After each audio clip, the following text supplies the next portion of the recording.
Welcome back, everyone. It's Charlie. This will be my full Stranger Things Season 5, Episode 1, 2, 3, and 4 video for Volume 1. There are a bunch of Easter eggs, references. They started to confirm some of the big fan theories about what's going on this season, so we'll break it all down. Now that we got the big reveal, I'm sure there's going to be all kinds of questions about power scaling and who the most powerful character on the show is.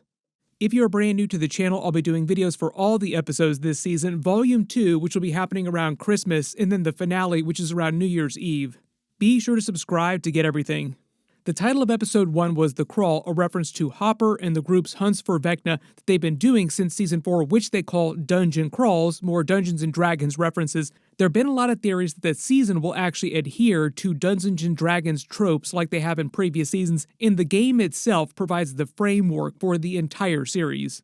Vecna, the Mind Flayer, all the big villains on the show are named after Dungeons & Dragons villains. We find out that they've continued to break into the Upside Down over 30 different times since Season 4 just to search for Vecna, but haven't been able to find him yet until we find out about the mystery wall that he's erected, and it is like Game of Thrones level wall big, like it's massive. They also start to zero in on Vecna's position once they learn about Will's Horcrux-style Harry Potter Voldemort visions to set up the idea that they are connected psychically. It literally feels like it's ripped right out of the pages of Harry Potter. Seeing things as if he were Vecna, if they're connected on a biological level because of what Vecna did with him, in this episode basically begins, the opening scene is to explain what happened to Will right after Vecna stole him at the beginning of Season 1, Episode 1.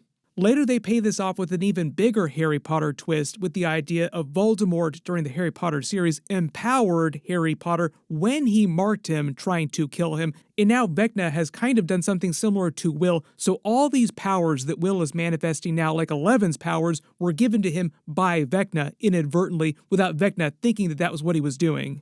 Ultimately creating his own worst enemy, just like Voldemort created his own worst enemy in Harry Potter. Also the idea that Holly Wheeler is now the next person that he's gone after, the same way that he went after Will in Season 1. They start the episode with a brand new custom Netflix intro themed for Stranger Things, where it transitions from the right side up with a normal dimension into the upside down, with the Netflix symbol forming the portal that tears between dimensions that we see during the series.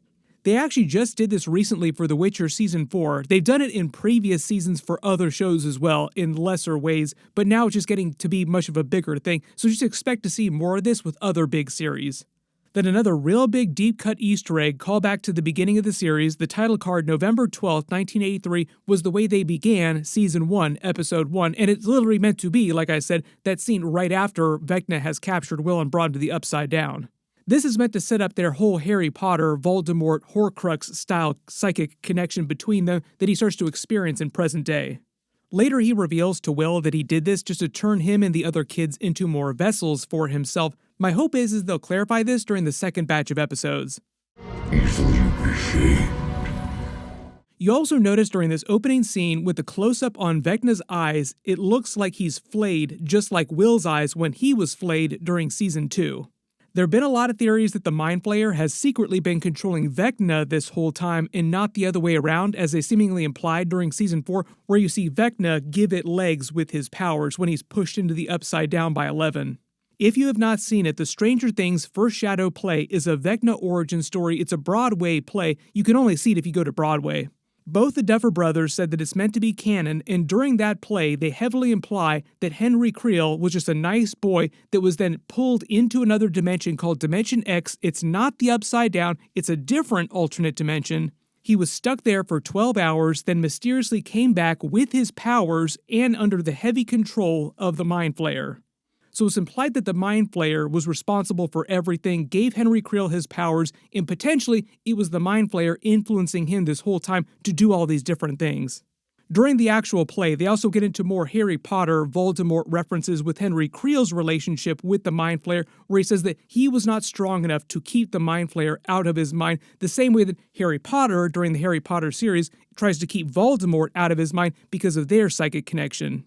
So a lot of people are wondering if this means that the Mind Flayer might theoretically be the actual final boss of this series, not Vecna himself. That is currently just a theory. We have not seen all the episodes yet, so it's still hanging in the air. You can all post your theories in the comments below.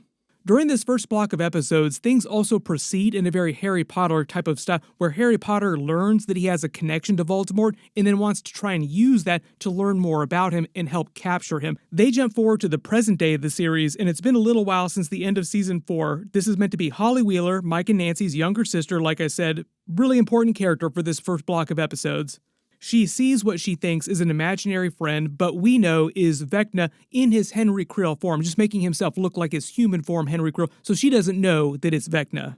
We eventually find out that he yoinks her and takes her inside the special wall of the Upside Down and says that he's going to take all of her friends, save them, he says, really take them, capture them, and he has room for everybody inside his mind palace, inside this special wall place. He's visualizing it as a regular version of his original house. We've been there during season 4. It's all decrepit now, both in the right side up and in the upside down. It looks like trash now. Later, Will has another vision where he actually sees them all rigged up into the tubes, getting the goo put inside them, just confirming that the same thing that happened to him is happening to them now. We also learn this is probably inside Hawkins' laboratory, which is in the center of where this wall is around Hawkins of the Upside Down. Then we find out that since the events of Season 4, pretty much everybody, almost everybody except for Hopper, the whole Dungeons & Dragons group has been staying at Mike and Nancy's. It's super crowded. They played up mostly for comedy, but they've all been living in this military quarantine, which they then explain. Robin's the new DJ. Her radio show is called The Morning Squawk, which she uses to be a DJ, but also to get covert information to all the different groups using code. There's a little bit of exposition that she gives off too, just to catch people up. So she says that Vecna's discharge spread through the air. She calls it snowflakes, but they make it sound like the entire town was infected somehow. There's a reference to the metal band-aids, which are basically the military just trying to cover up all the tears between dimensions, which will eventually probably get worse as we get on in the episodes. They refer to this main military zone with like the main portal to the Upside Down as the Mac Z, which she calls the Big Mac for McDonald's references. This is also meant to be the place that Vecna walks out of when he breaks into the right side up. They go around the group to catch you up on what everybody's been doing since season 4. We find out that the jocks still hate Dustin because he was Eddie's friend and he's been running around in his Hellfire Club t-shirt this whole time. Like, it seems like he wears it on a pretty regular basis.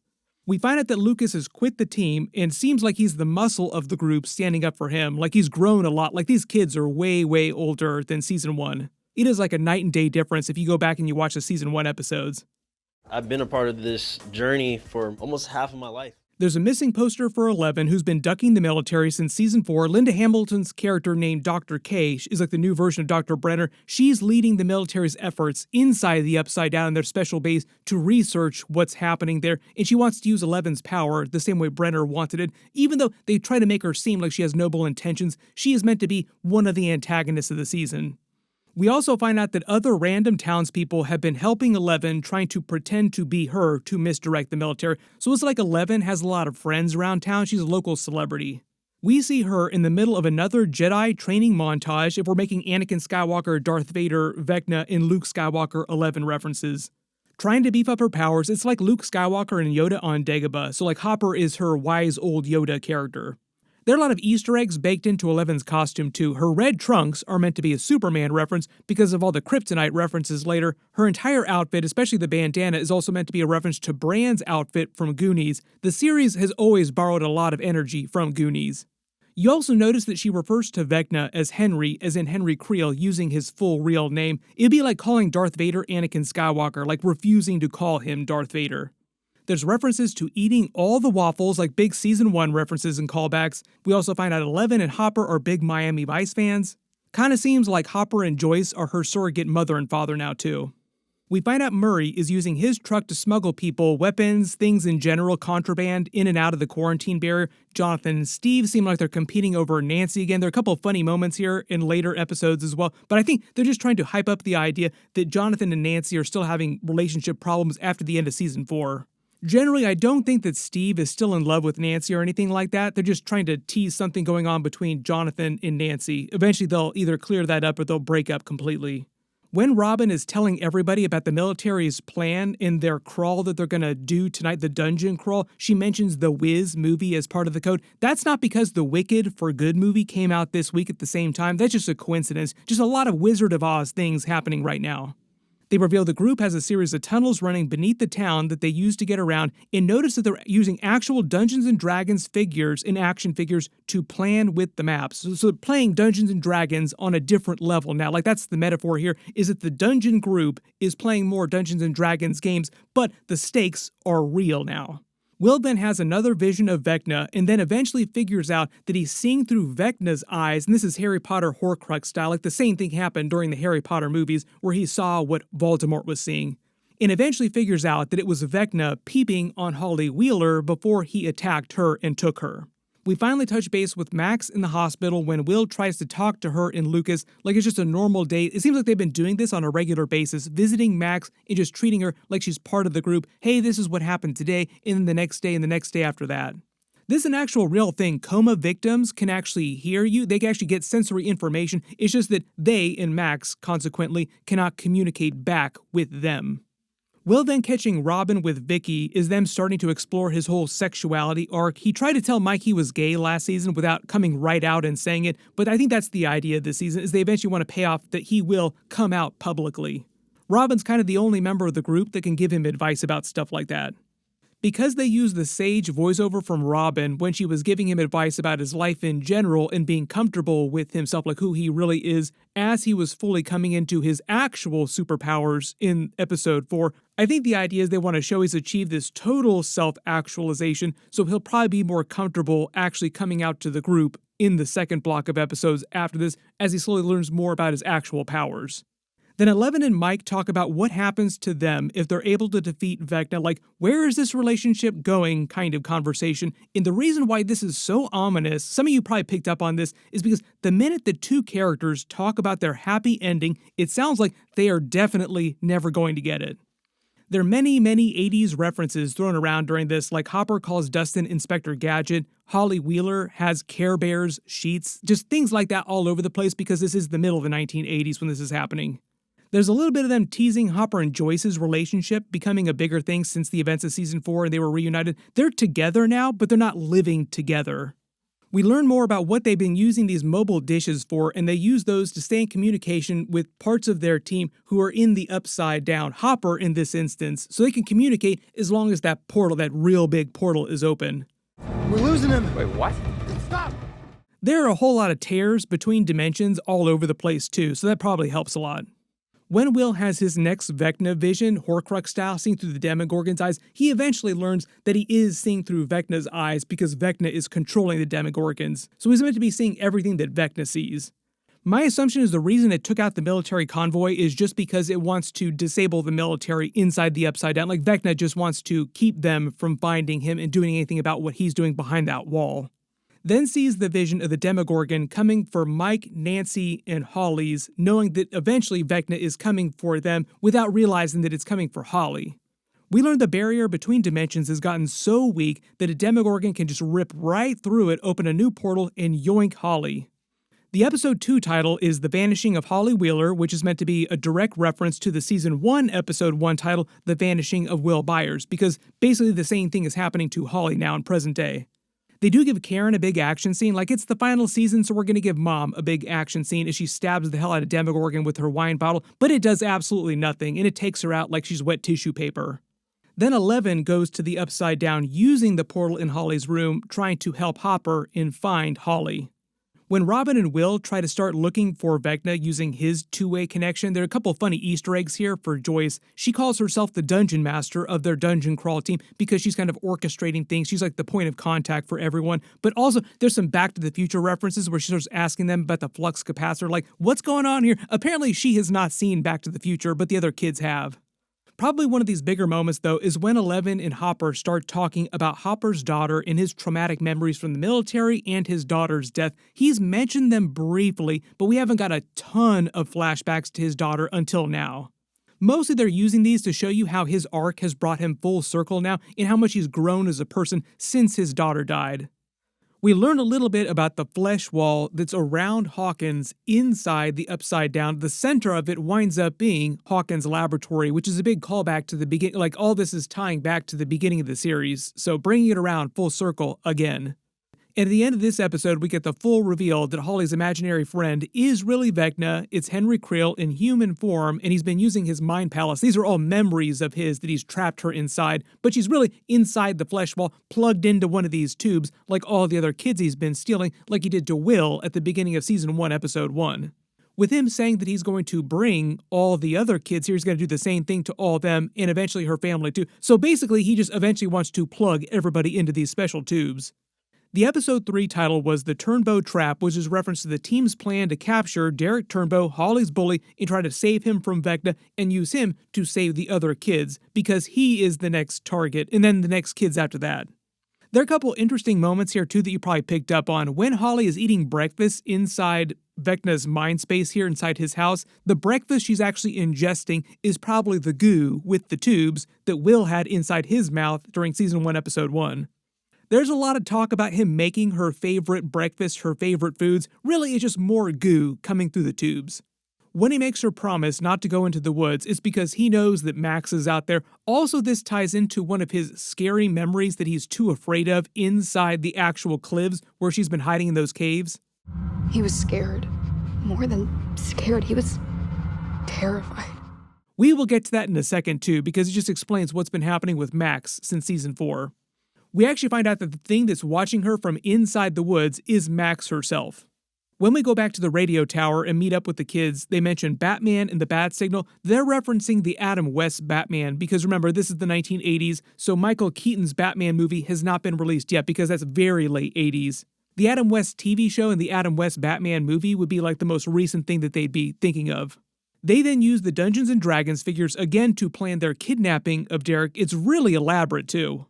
We get a little montage inside Vecna's mind space house, and remember, this is meant to be his memory, which is why everything looks like it's from the 1950s. I can't quite tell which movie she's watching in black and white here. Let me know if you think you know what this is. These clothes were meant to belong to Henry's sisters, like the whole house is just full of stuff that they originally owned because it's his memory. We actually see a picture of him in his Boy Scout uniform with his family. Some of you also probably picked up on the coding here too. When she puts the blue dress on, it makes her look a little bit like Alice in Wonderland, like she's gone down the rabbit hole, she's followed the Vecna rabbit into Wonderland. They use the Tiffany song, I Think We're Alone Now, to set up the Max reveal because she is not alone in here. And when she puts the red Boy Scout scarf on, it gives Red Riding Hood vibes with Vecna's big bad wolf. Also, the idea of her traveling through the woods seems like it's right out of the Red Riding Hood story. With the big twist that it wasn't Vecna who actually wrote the note, it wasn't Henry, it was Max who left it for her. Max is technically the big bad wolf, the big bad Max. So the way that Max explains everything to Holly, the cave that she's been hiding in, living in all these months, like a little Obi-Wan Kenobi cave here, Vecna has been afraid of. My theory here is because this is tied to the original event that they deal with during the Stranger Things first Shadow play, where he was trapped in Dimension X for 12 hours, then returned with his powers under the heavy influence of the Mind Flayer. Theoretically, that would be the event that he is most afraid of, like his origin story event, the thing that was most terrifying to him. So that is why he's been afraid to come into the caves to take Max. She explains how they're technically living inside Vecna's childhood memories, and it's like different worlds of different memories that she just jumps through, and she's been trying to find her way back home, and she had to travel back through all of her worst memories all these past months, and almost wound up escaping because of the Kate Bush music. She's been running up that hill for the last couple of months. She was almost able to escape through the final portal, which was in the memory of when Vecna initially took her and almost killed her. They're a little hand-wavy with the way this works, like it's very connected to the Kate Bush music, and the minute that Lucas turns it off, like he turns it off too soon, it closes the portal for her. So apparently her making it out of the coma is directly tied to the Kate Bush music, so that is all he needs to do, just blast that Kate Bush music again. There are a lot of references that Holly makes here too because of the Wrinkle in Time story and the way she likens it to the It entity, the mind space, the evil world that it rules during that story. It's not meant to be the same Pennywise It from the Stephen King story because that'd be copyright infringement. There's another It entity, like a psychic entity that rules an evil world in the world of A Wrinkle in Time. And it kind of sounds like the way the Mind Flayer works. During Erica's class, Mr. Clark teaches a lesson on wormholes, Einstein-Rosen bridges, the same types of portals that Thor opens with the Bifrost in the Marvel movies. They use this to dig in deeper to the idea of the tears between dimensions, the upside down, how Vecna gets into the main dimension, how the military brings its stuff into the upside down, how the Demogorgons are breaking in and out of both dimensions. He also kind of teases that we might see some time travel this season where he's like, imagine traveling to another dimension or another time. Maybe that will become a really big thing. But I also think that's meant to set up the whole Max reveal of the different mind spaces of Henry's memories. So technically, they are jumping into the past, but it's meant to be a memory of the past that they're jumping into, not the actual past. Like, it's not actual time travel. Like, how crazy are you going to get with this last season, Duffer Brothers? Another galaxy. Another time, even. The other big thing that he teases here is that the portals themselves are extremely unstable, so I think they're going to use that in the future as well, too. We also see in the trailers some of them opening and closing a little bit randomly. All this is also to set up the idea that Lucas's sister Erica is like a special kind of nerd who makes fun of others for being a nerd all the time. Like, she makes fun of Lucas and the kids all the time, but she herself is a huge nerd. Right before it starts getting really crazy, there are a couple of big moments of humor too, like a couple of jokes that you probably noticed. Will, for instance, makes fun of his bowl cut, which has been weird and out of place for many seasons now. Like, people have been making fun of this for a long time. Like, how long are you going to make this kid wear this terrible haircut? Then we learn that Jonathan is planning on proposing to Nancy, which right now seems like an absolutely terrible time to do it. Probably will not go well for him. Remember, we talked about 11 and Mike talking about the future of their relationship. Like, what happens if we defeat Vecna? That's probably the worst conversation you can have before a big fight like this. When Hopper interrogates the military officer in the Upside Down, he makes a bunch of Apocalypse Now references. He mentions his time in the Vietnam War, making necklaces out of ears. That's a Marlon Brando Kurtz character reference. Also, maybe Universal Soldier, which is technically a 90s movie because Dolph Lundgren's character also does something like that too, just really horrific stuff. Then 11 travels into her mind space again to yoink more information from his brain about Dr. K, Linda Hamilton's character, in their base in the Upside Down. This is actually similar to what we're seeing on Welcome to Derry with Halloran's Shining ability, using it on people to rip information out of their minds. Really just a coincidence that two different series are using the similar types of tropes at the same time, like the Stranger Things people, the Duffer Brothers, didn't plan on the Welcome to Derry stuff and the Shining stuff happening around the same period. Then the reason that 11 can't get past the door here is, one, because the soldier doesn't know anything about what's behind here, like he's telling the truth there, but also because her sister Kali is keeping her out. They finally paying off her sister. We haven't heard anything about her since season 2, and boom, she's back. The actress was also at the premiere, so there are just a lot of theories that they were actually going to be bringing her back this season. 11 also makes the Superman reference, talking about kryptonite. Her kryptonite is someone else with the same powers who can block her, which is her sister. When we go back to Derek's house, the Nintendo game that he's playing I think is meant to be Wizards and Warriors, which is another callback to Holly's figure that Mike gave her, Dungeons & Dragons, just so many Dungeons & Dragons references and callbacks during the episodes. If you pause the frame and just look around his bedroom, there are so many 80s references here to toys, food, games, everything. I think the idea is that his father is meant to be very wealthy, which is how he has some of this stuff. For instance, ton of G.I. Joe stuff, Garbage Pail Kids, he has multiple gumball machines, he's got a full-size arcade, which would have been extremely expensive back in the day. There's a Pee-wee's Big Adventure movie poster, because that movie came out recently, and he's even got a Tommy Omnibot, and those were also crazy expensive at the time. Let me know if you actually had one of those back in the day. Those are real big collector's items now, present day. There's a whole joke about Erica knocking everybody out with the pie in the montage of them going full Home Alone, setting all the traps around the house to try and capture the Demogorgon. You also notice how easily the Demogorgon rips open multiple portals here like it's no big deal, like just tissue paper just walking between dimensions. All the Demogorgons have the ability to do this. Then the episode 4 title is Sorcerer, which is a reference to Will when Mike calls him a sorcerer because of the way his powers work innately, and he theoretically has control over the hive, Demogorgons, Demodogs, Demobats, just like Vecna's powers work, that he then pays off at the end of the episode when he fully taps into, embraces his power. We will get into this because it's another big Harry Potter Voldemort callback with the Horcrux and the way that Harry Potter's powers are connected to Voldemort's powers. Basically the idea that Vecna created his own worst enemy when he marked him, the same way that Voldemort gave Harry Potter extra powers when he tried to kill him and failed. There's a reason Harry can speak with snakes. There's a reason he can look into Lord Voldemort's mind. Part of the irony, the payoff with both the Harry Potter story and with probably the Stranger Things story is that Vecna would have had a much easier time winning had he not marked Will like this. It would basically be like giving your enemy a nuclear weapon that could control your entire army with the exact same powers that you have. Will's powers are meant to be the exact same powers that Vecna has. You also notice that when he's using his powers, like when he fully taps into them, his eyes go white, so that's how they're visualizing it, but he also gets the same nosebleeds that 11 gets, so their powers are meant to be similar because 11 got her powers through a blood transfusion that her mother got from Vecna. So everybody in the normal dimension that does have powers initially got them from Vecna. The whole idea is them explaining in probably the second batch of episodes how Vecna got his powers initially too, in Dimension X, with the Stranger Things foreshadow play. Previously, the Duffers have said that that play is meant to be canon, but we will see how they actually tie that into the season, like how much of it's canon.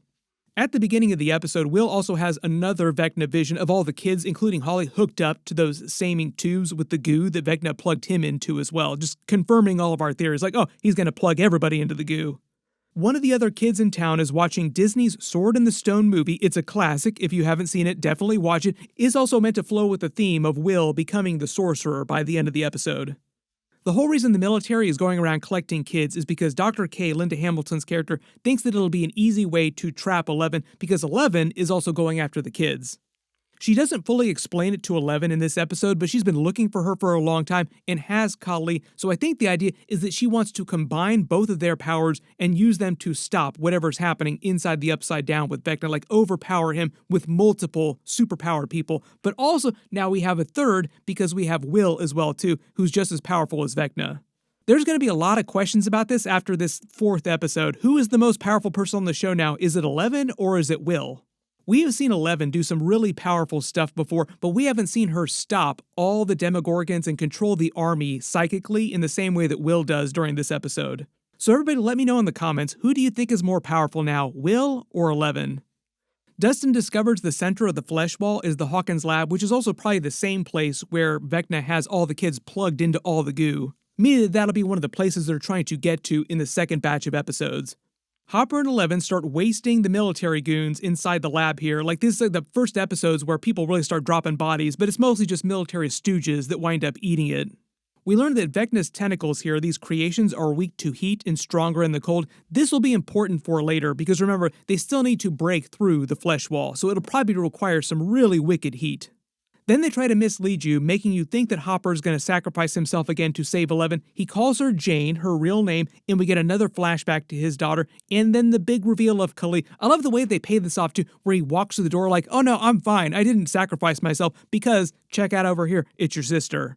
Generally just seems like they've had her here for the past couple of months since Dr. K took over, but she could have been here even longer. Then as everybody circles up at the quarantine area, the Big Mac area, RIP to all these military goons because Will has another Vecna vision and boom, all the Demogorgons start busting through all the portals and all these military people are dead. Portals start opening up all over town, basically the Upside Down merging with the normal dimension slowly. That seems to be the ultimate long-term goal here. At the end of the episode, when Vecna goes back into the Upside Down, he makes it seem like he wants everything to be like the Upside Down. Like, some stuff belongs in here, but it also seems like he wants to absorb the main dimension eventually too.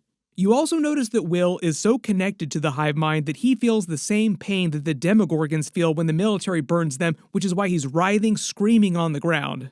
Vecna finally enters through the portal and wastes everybody else using his telekinesis and a bunch of different powers. Couple cool takedowns here too, like him using telekinesis to rip all the grenade pins out. Then another brand new power, he goes full Night King, Game of Thrones, when he resurrects all the Demogorgons and they start fighting again. I think that's the comp that they're going for here, like they want this to feel like Night King in Game of Thrones.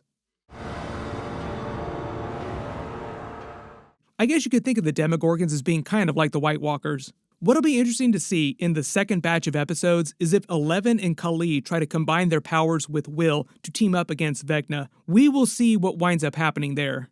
Generally, the big mission of the second block of episodes is them saving all the kids in the Hawkins laboratory. I think that's the place where they're like the center of where all this is happening, where Vecna is doing inside Hawkins' lab in the Upside Down. We will also probably get a couple more montages of Will trying to train his powers up the same way 11 was trying to do at the beginning of this episode. Probably the biggest payoff here, though, is the long-running fan theory that Will Byers had powers. People had this theory after he showed up again during Season 1. Like, when he came back, people were like, what if Will has powers now that he came back from the Upside Down? Now they're finally answering the question, yes, Will definitely has powers. There's so much happening during this first block of episodes. If there's any Easter eggs or references that you spotted that I didn't talk about in the video, just write them below in the comments. Or if you have big questions about character turns or what's going on with Will or the other characters heading into Volume 2. I'll try to address those during my Volume 2 trailer video if Netflix releases that in time. We should be getting that in the next day or so. Hopefully they won't wait too long before dropping it. The really big reminder is that those next episodes, episode 5, 6, and 7, will drop on Christmas, so my video for that will post after they release them. Be sure to enable alerts for my channel so you don't miss that. Everybody click here for that Volume 2 trailer video. I'll update the link as soon as I post it, and click here for all my other Stranger Things videos. Thank you so much for watching, and I'll see you guys in the next one.